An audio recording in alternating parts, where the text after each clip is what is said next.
Doctor Pablo Quintanilla, encantado de tenerlo nuevamente en librosperuanos.com. Igualmente, muchas gracias. En esta ocasión, por la publicación del libro colectivo El pensamiento pragmatista en la actualidad, conocimiento, religión, estética y política. Pontificia Universidad Católica de Lima y en el 2015. Gracias. Permítame, doctor, hacerle la primera pregunta.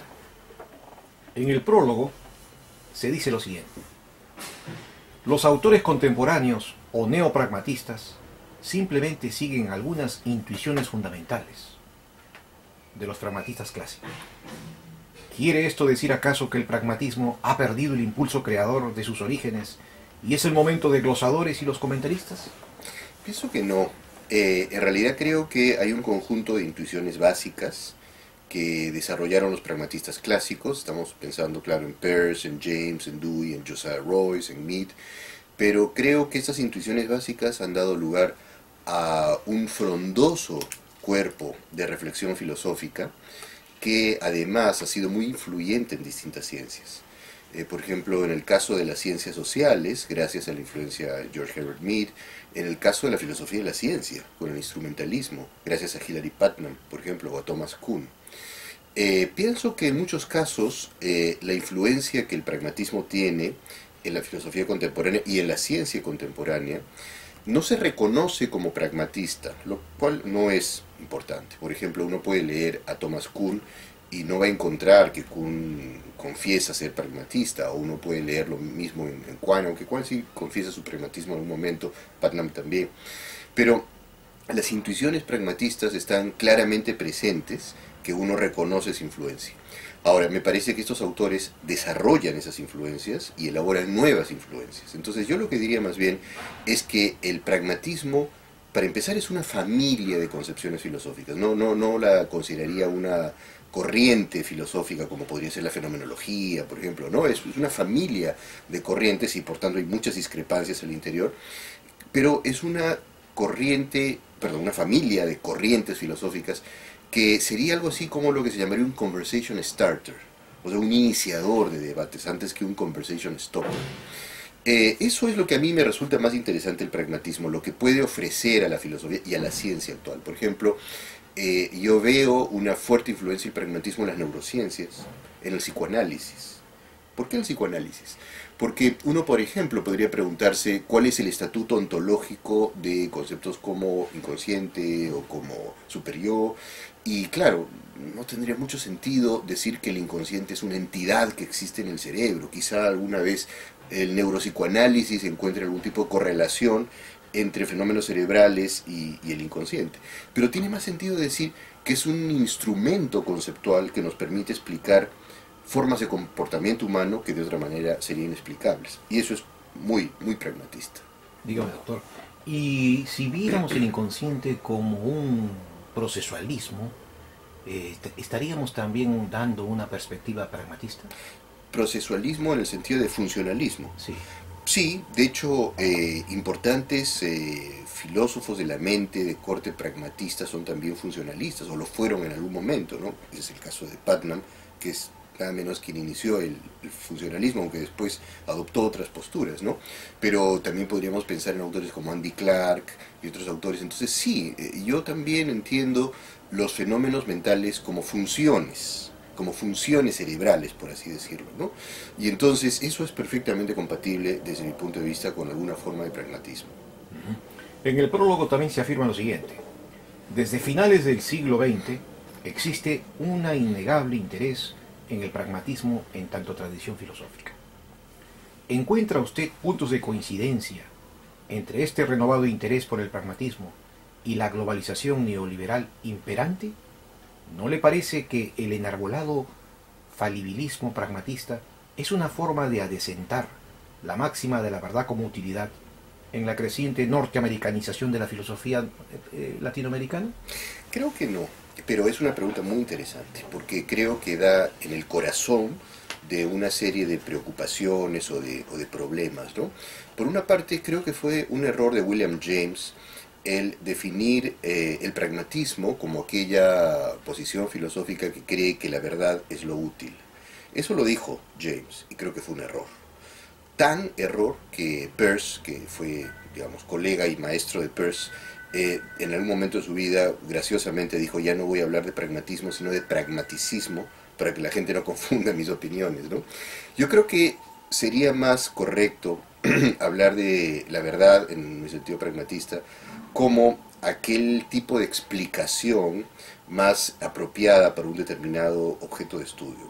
El concepto de utilidad confunde y puede no ser el mejor ahí, ¿no? Entonces quizás sería mejor hablar de teorías más explicativas o menos explicativas. Ahora, la pregunta es aguda, como dije hace un momento, porque en efecto muestra una posible relación entre una concepción filosófica o epistemológica, en este caso, y una concepción política.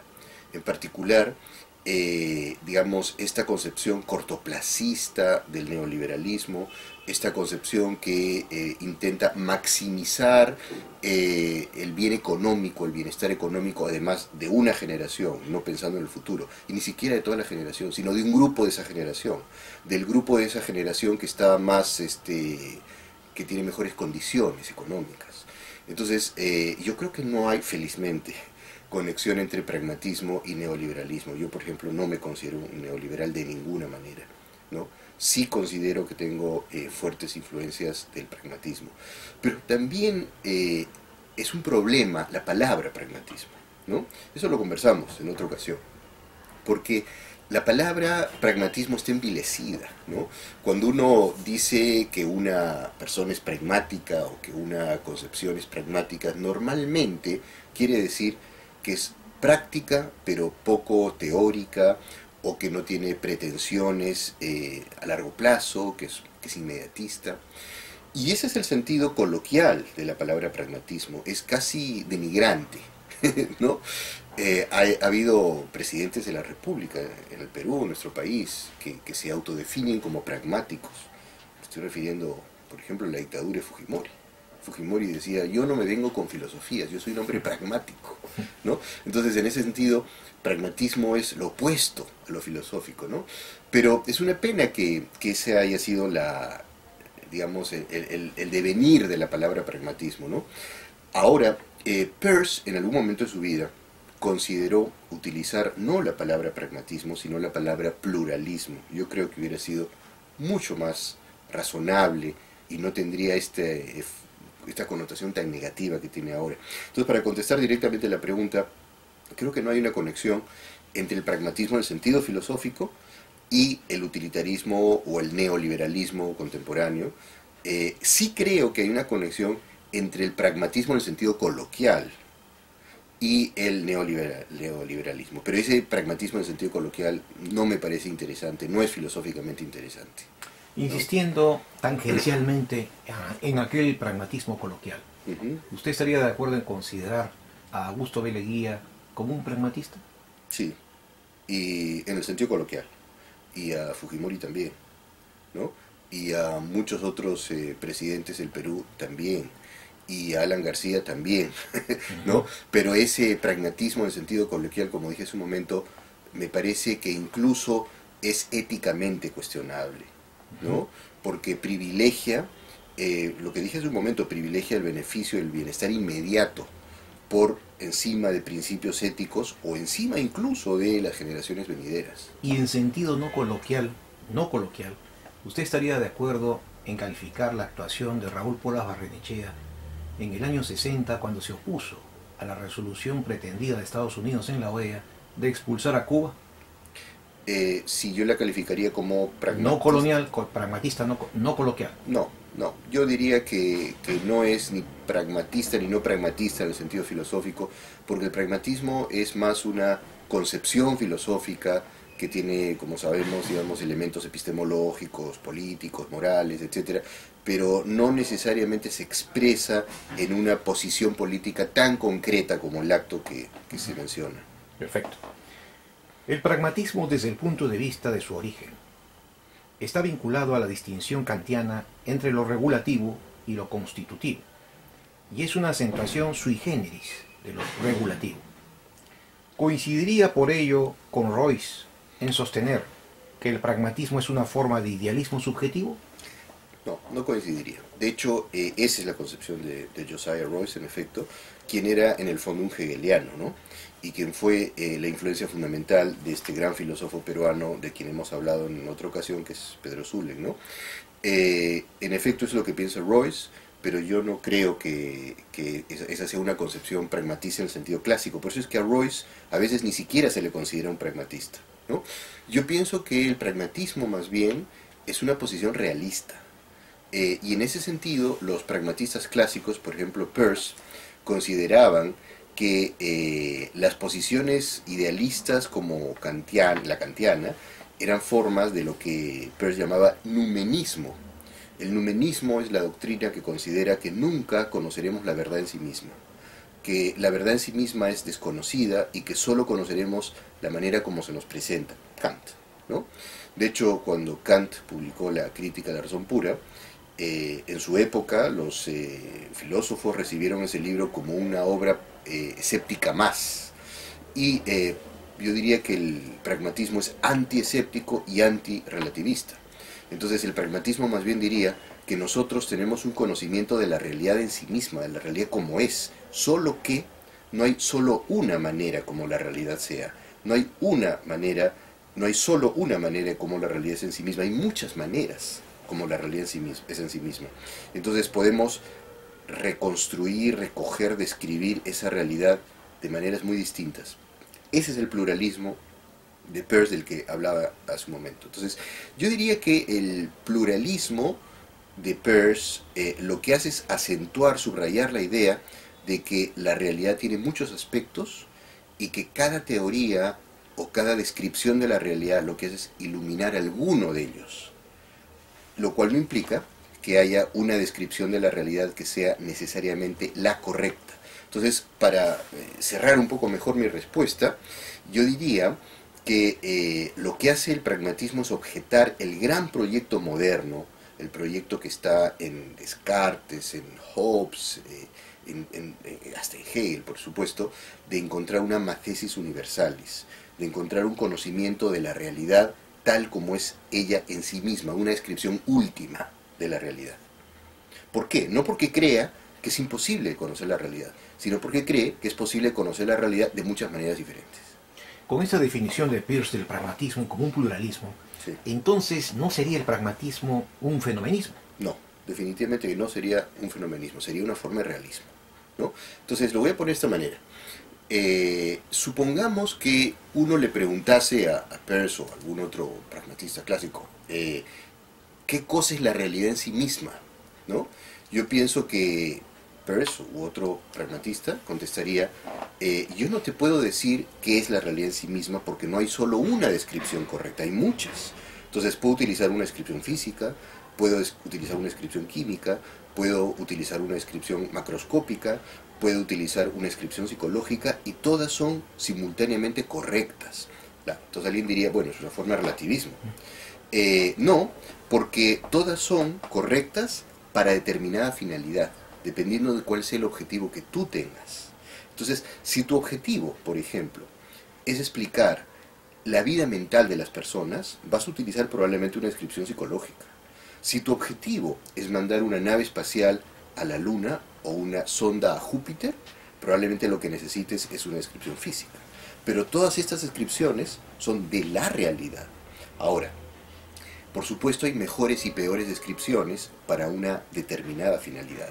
Entonces podría haber 2 o 3 o 4 o 5 teorías físicas que compitan por describir la realidad desde el punto de vista físico. Y en este caso, la más correcta será la más explicativa. Y la más explicativa tendrá que ser también aquella que prediga mejor los acontecimientos, aquella que pueda operar con la realidad de manera más exitosa. Ahí sale también nuevamente el elemento pragmatista, ¿no? Pero entonces el punto es que yo creo que hay una realidad, pero que esta realidad puede ser descrita de muchas maneras diferentes, sin que necesariamente una de ellas sea superior a las otras. ¿Por qué? Porque podríamos tener varias descripciones que tengan objetivos, finalidades, propósitos diferentes. Pero sí creo que para un mismo propósito, varias descripciones podrían competir. Y entonces tendríamos una descripción que sea más exitosa que las otras en la medida en que sea más explicativa. en la medida en que, como se suele decir en filosofía de la ciencia, cumpla con más virtudes epistémicas, con más criterios epistémicos. Pero este pluralismo epistémico no exigiría de por sí una teoría de los objetos. Sí, pero no una teoría cerrada, sino una teoría abierta. Digamos que en este caso yo abrazaría también una posición que a mí me parece está influida por el pragmatismo, que es la de Quine, ¿no?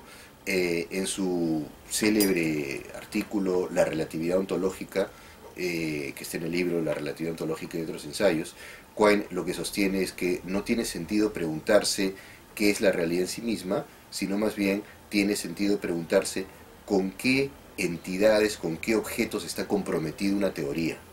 Y entonces yo terminaré afirmando que existe aquello que nuestras mejores teorías afirman que existe, cuando son las más explicativas. Te lo voy a poner un ejemplo. Supongamos que nosotros necesitamos explicar el universo físico y tenemos que elegir entre la teoría de la relatividad de Einstein, la mecánica clásica de Newton, la mecánica de Ptolomeo y la mecánica de Aristóteles. ¿Por cuál de ellas nos vamos a regir? Probablemente por la que sea más explicativa. Y la más explicativa al día de hoy es la teoría de la relatividad de Einstein. Eso significa que teniendo el mismo objetivo hay una teoría que es superior a las otras. En este caso es la teoría de la relatividad de Einstein. Aunque yo estoy persuadido que en algún momento, y probablemente pronto, la teoría de la relatividad de Einstein va a ser superada. Porque ya hay aspectos en los cuales la teoría de la relatividad de Einstein no es suficientemente explicativa. Por ejemplo, la teoría de la relatividad es incompatible con la mecánica cuántica. Entonces, son nuestras dos mejores teorías al momento y son incompatibles entre sí. Probablemente surja, por tanto, alguna nueva teoría, quizás la teoría de las supercuerdas o alguna otra teoría que subsuma a la teoría de la relatividad y la supere. Pero el punto es que la teoría de la relatividad hoy es nuestra mejor teoría. ¿Por qué? Porque es la más explicativa, porque es la que predice mejor los acontecimientos, porque es la más exitosa y, para ponerlo en el lenguaje que no me gusta de James, porque es la más útil, ¿no? Aunque no me gusta la palabra útil ahí. Pero entonces yo diría que yo creo que la teoría de la relatividad de Einstein es la más explicativa al día de hoy. En consecuencia, si me preguntan, por ejemplo, qué cosa es el espacio, diré que el espacio es inseparable del tiempo, diré que el espacio es curvo, es decir, tener una teoría de los objetos, ¿no? Diré que la gravedad no es otra cosa que una curvatura del espacio. ¿Pero por qué? Porque en el fondo lo que estoy haciendo es afirmar que creo en la teoría de la relatividad de Einstein.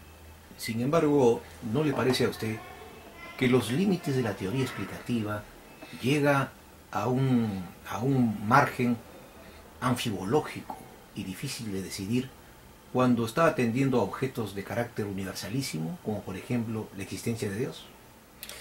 Bueno, digamos ahí, claro, la pregunta ya podría girar de esta manera, ¿no? Podría ser, ¿por qué podría uno creer en la existencia de Dios?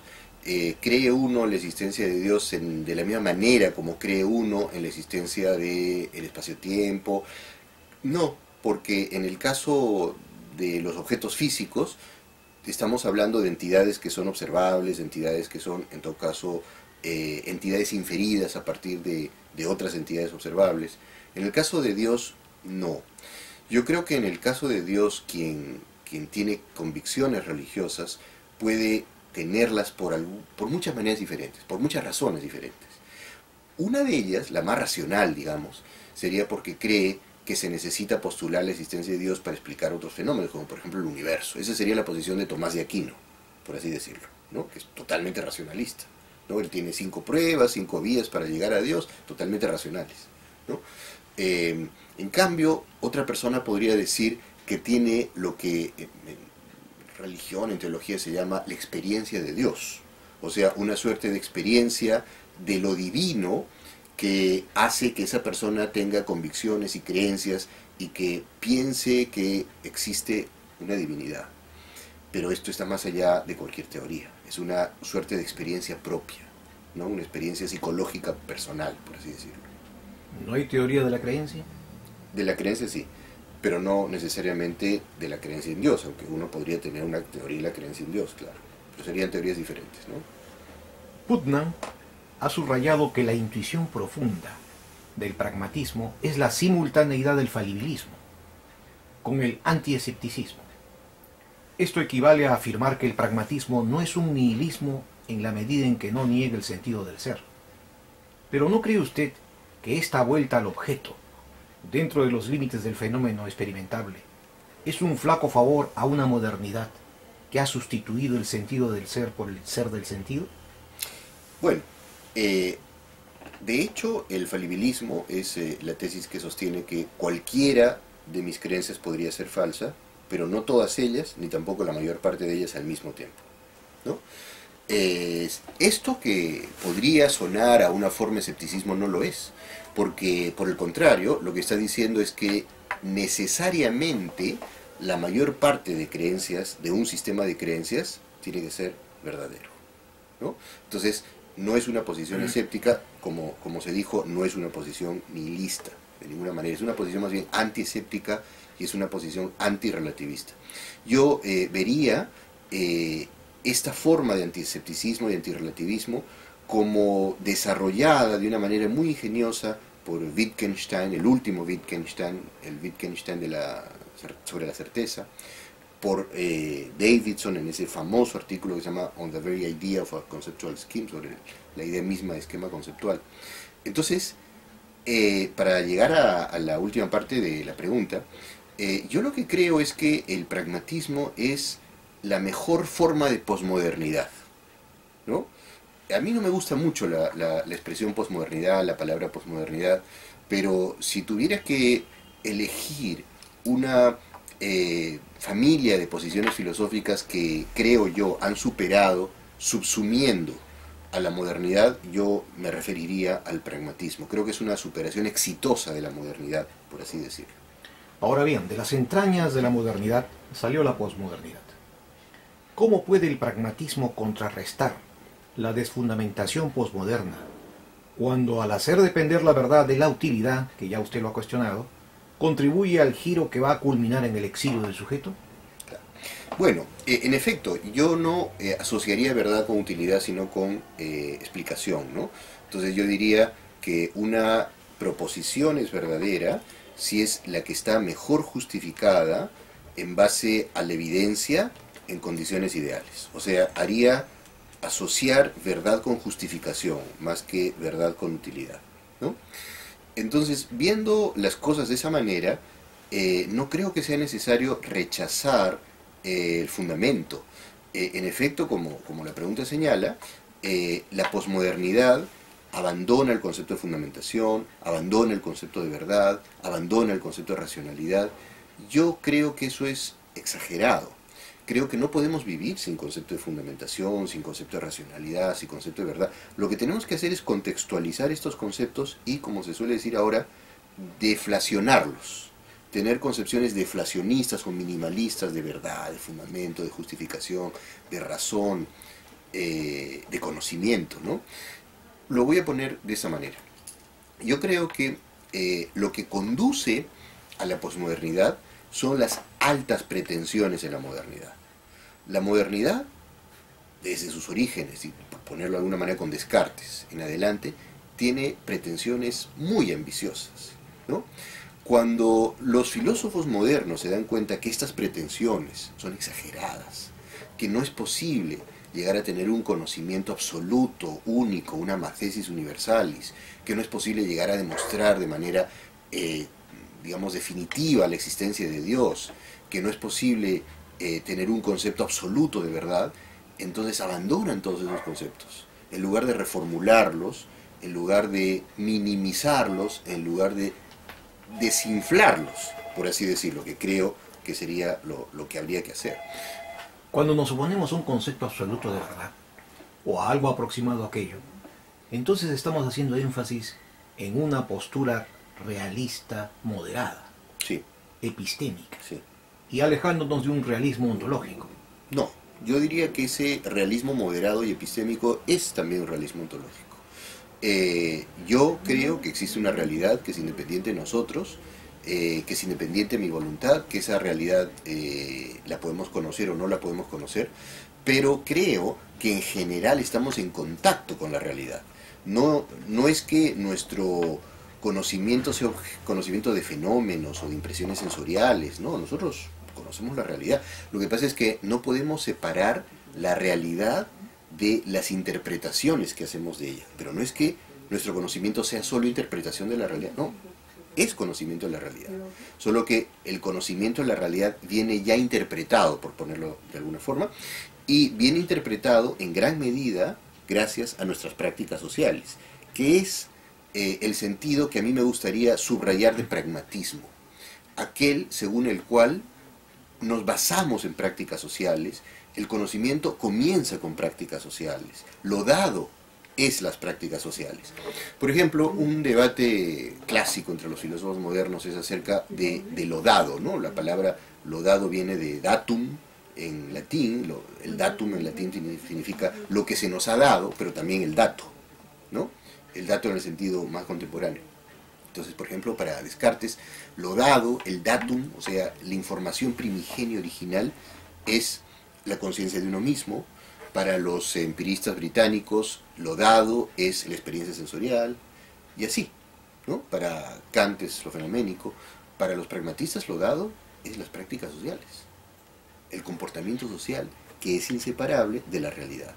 Porque nosotros conocemos la realidad en la medida en que ésta puede ser interpretada por nuestro comportamiento social y en la medida en que nosotros operamos sobre esa realidad. Yo más bien vería una conexión, que probablemente podríamos discutirla más adelante, entre el pragmatismo y la teoría evolucionista de Darwin, ¿no? La teoría de la evolución de Darwin que influyó mucho en el pragmatismo. ¿Y en qué medida las prácticas sociales no quedarían atrapadas peligrosamente en lo cosmovisional y lo ideológico? Las prácticas sociales sí creo que están siempre arraigadas en formas políticas, ¿no? Y por tanto ahí el problema que hay que tomar en consideración es el problema de la dominación, ¿no? Y sin duda hay prácticas sociales y prácticas políticas dominantes, y hay relaciones de dominación, que es ya, digamos, un tema político y ético, ¿no? Por supuesto, entonces ahí lo siguiente es encontrar maneras en que estas prácticas sociales permitan formas de convivencia global que no involucren formas de dominación como lo han hecho a lo largo de toda la historia de la humanidad. Esto significa que entonces que habría un poderoso terreno pragmático o praxeológico dentro del corazón mismo del realismo pluralista pragmatista. Sí, yo creo que toda posición filosófica tiene normalmente, o por lo menos creo que debería tener, consecuencias prácticas, en el sentido más inmediato, ¿no? Consecuencias pragmáticas en el sentido coloquial, por así decirlo, ¿no? Tiene consecuencias prácticas. Y yo pienso que el pragmatismo no es una excepción, no podría serlo, ¿no?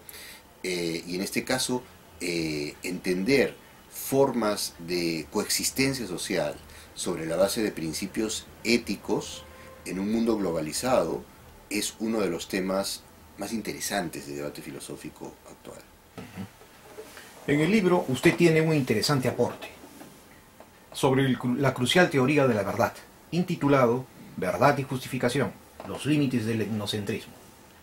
Aquí usted sostiene una polémica con Rorty, porque considera que incurre en una posición etnocentrista, según la cual solo podemos justificar nuestras creencias ante los miembros de una comunidad a la cual pertenecemos.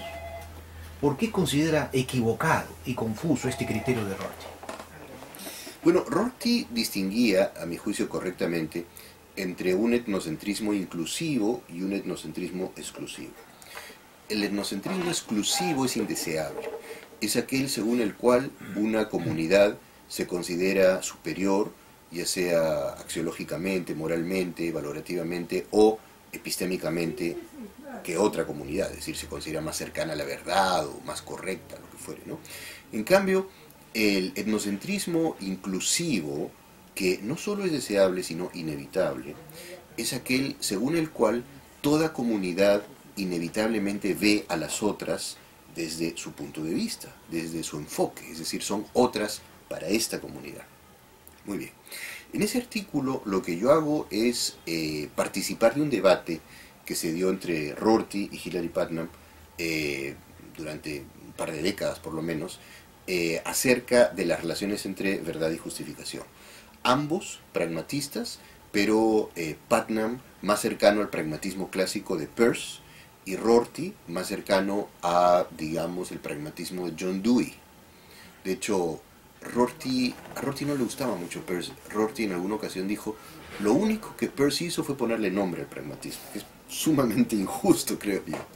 Bueno, entonces, hay dos posiciones pragmatistas, una la de Rorty, la otra la de Putnam. Ambas tienen en común considerar que la verdad es un cierto tipo de justificación. Pero mientras que Rorty cree que la verdad es la justificación en un momento determinado, y punto, en relación a un contexto, lo que él llama una comunidad epistémica, y se acabó, Putnam cree que eso es muy insuficiente. Cree que se necesita un principio adicional, que es aquel según el cual la verdad es lo que hace que una proposición sea justificada en condiciones ideales. Más adelante en el tiempo, Putnam, antes de morir, modificó esa concepción de la verdad también. Pero lo que yo hago en mi artículo es básicamente discutir esas dos posiciones. Ahora, creo que Rorty hierra porque creo que Rorty es insuficientemente davidsoniano. Rorty estuvo muy influido por Davidson, pero no lo suficiente. Creo que debió haber estado más influido por Davidson. Y de haberle estado, entonces, su comunidad epistémica, que le sirve de criterio para determinar la verdad o falsedad, no sería una comunidad dada, una cultura dada, sería la comunidad de los seres humanos. Y en ese sentido hablaríamos de verdad objetiva. No de verdad absoluta, sino de verdad objetiva. Para esclarecer este rasgo convencional y aparentemente arbitrario, usted propone aclarar qué es una comunidad epistémica y determinar su extensión. Pero ¿en qué medida las comunidades epistémicas no son sino modos ideológicos de justificar una forma de dominación? Muchas gracias por la pregunta, porque en verdad engarza varias cosas que veníamos conversando, ¿no? Pues una comunidad epistémica es un grupo de individuos, de seres humanos que comparten ciertas creencias respecto de algo, ¿no? Por ejemplo, podríamos decir que la comunidad de físicos newtonianos en el siglo XVIII es una comunidad epistémica, o podríamos decir que la comunidad de fenomenólogos husserlianos del siglo XX es una comunidad epistémica. Muy bien. Pero una cultura también es una comunidad epistémica, ¿no? Ahora, yo lo que diría es que el error de Rorty, que es un error difícil de explicar en realidad, porque su maestro Davidson lo aclaró, pero el error de Rorty es presuponer que hay relaciones de inconmensurabilidad entre estas comunidades epistémicas, cuando a mi juicio Davidson dejó bastante claro que el concepto de inconmensurabilidad es insostenible, y que cuando hablamos, por tanto, de comunidades epistémicas, estamos hablando de comunidades que se superponen, ¿no? Pero de las cuales en las cuales no podemos encontrar inconmensurabilidad. En otras palabras, toda comunidad es una comunidad epistémica si es conmensurable con la nuestra, ¿no? Ese es el problema que veo en Rorty y que creo que hay que resolver, y eso es lo que intenté hacer en ese artículo. Muy bien. Pero si nos remitimos al campo epistemológico, usted afirma que Rorty es insuficientemente davidsoniano, como lo acaba de afirmar, y así propone un universalismo asociado a un etnocentrismo inclusivo, Sí. basado en una concepción de interpretación compartida por todos. Pero ¿en qué medida esta postura, que al final postula que solo podemos tener creencias más no un conocimiento objetivo, significa encallarse en el agnosticismo y en el eclecticismo? Claro. Voy a reformular algunas de las cosas que he dicho antes, justamente para mostrar que no conducirían ni al agnosticismo, ni al escepticismo, ni al relativismo, sino más bien al realismo, ¿no? Y que sí postularían la posibilidad de conocer el mundo como el mundo realmente es. Pero esto me permite contestar también la última parte de la pregunta anterior que no contesté, y es de qué manera esta concepción puede lidiar con el hecho innegable de la dominación, ¿no? Es un hecho indiscutible que hay comunidades epistémicas y que hay relaciones de dominación entre las comunidades epistémicas. Por ejemplo, en el siglo XVI hubo una comunidad epistémica que llegó a nuestras costas y que se consideró moralmente y epistémicamente superior a las que existían ahí, y que se consideró con derecho a imponerse, no solo a imponerse epistémicamente, que ya es un problema, sino a imponerse políticamente éticamente, e imponerse incluso a fuerza de sangre, ¿no? ¿Cómo justificar eso? Eso es absolutamente injustificable, ¿no? Entonces, lo que nosotros necesitamos es una concepción, es una teoría que nos permita encontrar derechos comunes, derechos universales en las diversas comunidades epistémicas sobre la base de un tipo de etnocentrismo inclusivo, es decir, aceptando la diversidad, aceptando el pluralismo nuevamente en la línea de Peirce y por tanto rechazando cualquier pretensión que pueda tener una comunidad epistémica de considerarse moralmente o epistémicamente superior a las otras. ¿Qué es lo que en el fondo está detrás de toda forma de colonialismo? ¿Qué es lo que en el fondo está detrás de toda forma de imposición, de toda forma de dominación? Y de imperialismo. Y de imperialismo. Es decir, una sociedad se impone a otra, pretende imperar sobre otra, cuando se considera que tiene un conocimiento de la realidad o un conocimiento de la vida moral mejor, más logrado, más cercano a la realidad.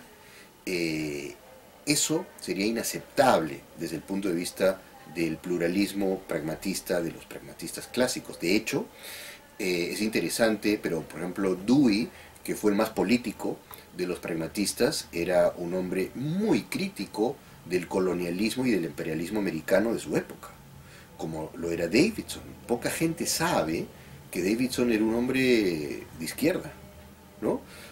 Como lo era Putnam. Putnam se consideraba a sí mismo socialista, como lo era Kuhn, ¿no? Pero lo que pasa es que como en sus escritos ellos no trabajan estos temas, la gente no sabe, puede suponer que eran gente de derecha, pero no lo era, ninguno de ellos. El único que era más de centro derecha era Quine, un hombre conservador, probablemente incluso republicano, pero los otros de ninguna manera. O Rorty. Un caso interesante de Rorty es que la izquierda lo consideraba derecha y la derecha lo consideraba izquierda, lo cual hace suponer que no era ninguna de las dos cosas, lo cual está bien por otra parte, ¿no? Pero digamos, en términos de la política americana, era lo que se llamaría de centroizquierda, ¿no? Un demócrata liberal. Definitivamente no era pro colonialista ni imperialista de ninguna manera, muy crítico eso, ¿no? ¿Y por qué usted cree que nuestros pragmatistas locales, o quienes comparten algunas tesis pragmatistas, no son más claros, más expresivos y más tajantes, rechazando la dominación imperialista hacia nuestro tercer mundo? Pues sí, puede ocurrir eso. De hecho, muchos lo son, o muchos lo somos, para poner de esa manera, ¿no? Quizá lo que pasa es que hay como diversidad de formas de manifestarse, ¿no? Uno cuando escribe un texto de epistemología normalmente se concentra en la epistemología, no está haciendo afirmaciones políticas. En cambio, cuando uno declara, opina sobre sus concepciones políticas, pues se desnuda, ¿no? Y dice lo que piensa. Yo, por ejemplo, frecuentemente hablo, escribo, publico sobre mis posiciones políticas.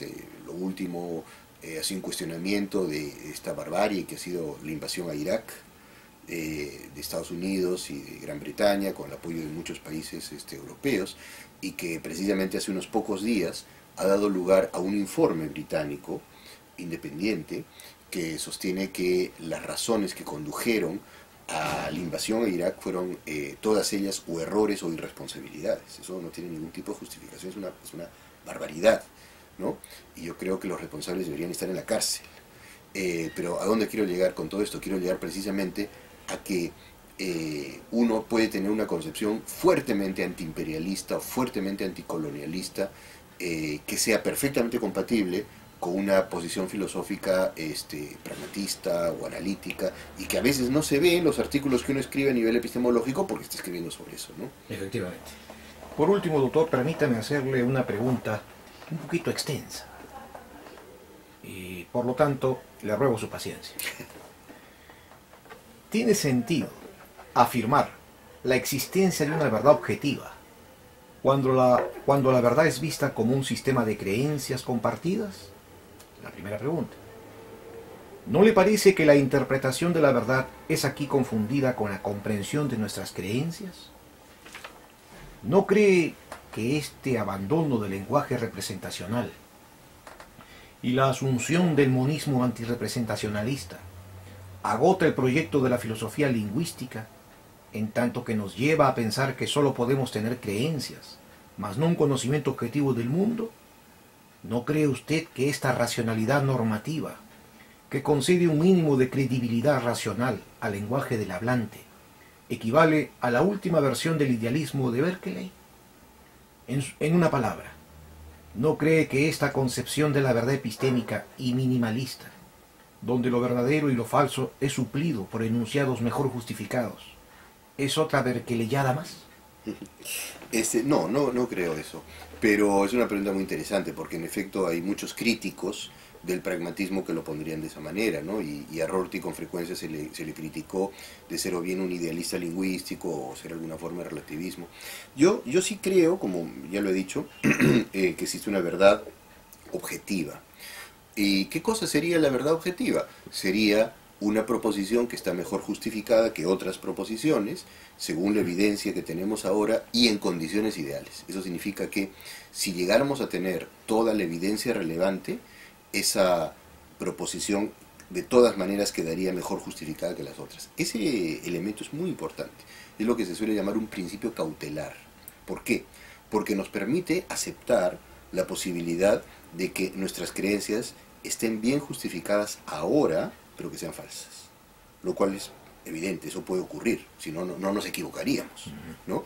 Es evidente que puede pasar que yo tenga ciertas creencias, por ejemplo, la teoría de la relatividad, y que estas creencias estén bien justificadas para la evidencia que yo tengo hoy, la evidencia que nuestros métodos y nuestros instrumentos empíricos me dan, pero que estas creencias que tengo sean falsas.